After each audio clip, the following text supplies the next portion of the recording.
Hello friends, welcome to Sathya சமையல்.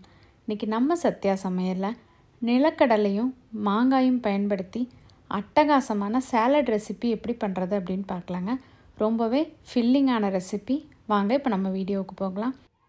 சாலட்க்கு ஒரு மாங்காய், ஒரு கேரட், 2 வெள்ளரி பிஞ்சு, கொஞ்சமாக லெக்டிவ்ஸ் லீவ்ஸ் எடுத்து வச்சுருக்கேன். அது ஆப்ஷனல் தான்.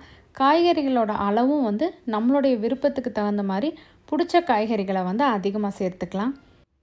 வெள்ளரிக்காயினுடைய தோலை நீக்கிட்டு சின்ன சின்ன க்யூப் மாதிரி நம்ம கட் பண்ணி எடுத்துக்கலாம். ரவுண்டாக கட் பண்ணாமல் நம்ம க்யூபாக கட் பண்ணும்போது பீஸ் கொஞ்சம் பெரிய சைஸாக இருக்கிற மாதிரி இருக்கும். ரொம்ப நேரம் நம்ம கடித்து சாப்பிட்ற மாதிரியும் இருக்கும். அப்போ இந்த ஒரு பவுல் சாலட் சாப்பிட்டோம்னாவே நல்லா ஃபில்லிங்காக இருக்கும். இந்த மாதிரி கட் பண்ணி எடுத்துக்கலாம். அதே மாதிரி கேரட்னுடைய மேல் தோலையும் நீக்கிட்டு இதே சைஸில் நம்ம கேரட்டையும் கட் பண்ணிக்கலாம்.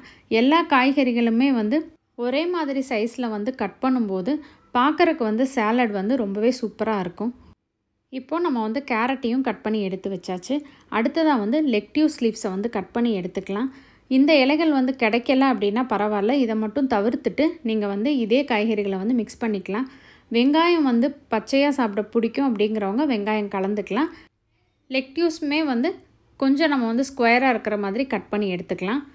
கடைசியாக நம்ம மாங்காய் நல்லா தோல் நீக்கிட்டு சின்ன சின்ன க்யூபாக கட் பண்ணிக்கலாம். மாங்காய் டேஸ்ட் பண்ணி பாருங்கள். இந்த சாலடுக்கு கிளிமூக்கு மாங்காய் பயன்படுத்தினீங்கன்னா ரொம்பவே டேஸ்ட்டாக இருக்கும். எனக்கு அந்த மாங்காய் கிடைக்கல. ஆனால் இந்த மாங்காய் புளிப்பு இல்லாமல் இருந்ததுனால நான் சேர்த்துக்கிறேன்.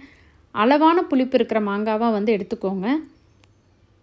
சின்ன சின்ன துண்டுகளாக கட் பண்ணியாச்சு. இப்போ நம்ம கட் பண்ண கேரட், வெள்ளரிக்காய், மாங்காய், அதுக்கப்புறமா லெக்டிவ்ஸ் எல்லா காய்கறிகளுமே எடுத்து வச்சாச்சு.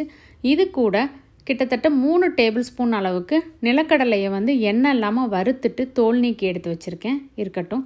நம்ம சாலடுக்கு மசாலா கலக்கிறதுக்காக 1 டீஸ்பூன் அளவுக்கு ஆலிவ் ஆயில் எடுத்துக்கலாம். இந்த ஆலிவ் ஆயிலில் காரத்தேவைக்கு தகுந்த அளவுக்கு மிளகுத்தூள், கொஞ்சமாக உப்பு சேர்த்துக்கலாம். இதை நல்லா கலந்து விட்டுருங்க. கொஞ்சம் தனி மிளகாத்தூள் பிடிக்கும் அப்படின்னாலும் சேர்த்துக்கலாம். பாதி எலுமிச்சம்பழம் கட் பண்ணி எடுத்து வச்சுருக்கேன். இப்போ நம்ம சாலடை கலந்துடலாம். ஒரு பெரிய மிக்சிங் பவுல் எடுத்துக்கலாம். இதில் நம்ம ஏற்கனவே கட் பண்ணி வச்சுருந்த மாங்காய், வெள்ளரிக்காய், கேரட், லெக்டிவ்ஸ் லீவ்ஸ் இதெல்லாம் சேர்த்ததுக்கப்புறமா வறுத்து தோல் நீக்கி வச்ச நிலக்கடலை 3 டேபிள் ஸ்பூன் அளவுக்கு சேர்த்துட்டு இது கூடவே நம்ம ஆலிவ் ஆயிலில் கலந்து வச்சுருந்த மிளகுத்தூள், உப்பு 2ஐயும் சேர்த்துக்கலாம். பாதி போல் எலுமிச்சம்பழத்தினுடைய சாறு சேர்த்துக்கலாம். சேர்த்துனதுக்கப்புறமா நல்லா கலந்து விட்டுருங்க.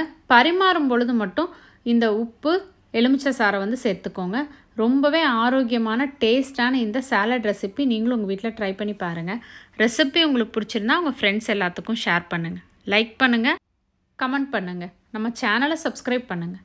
சுவையருந்திட சுவைத்து பாருங்கள். தேங்க்யூ.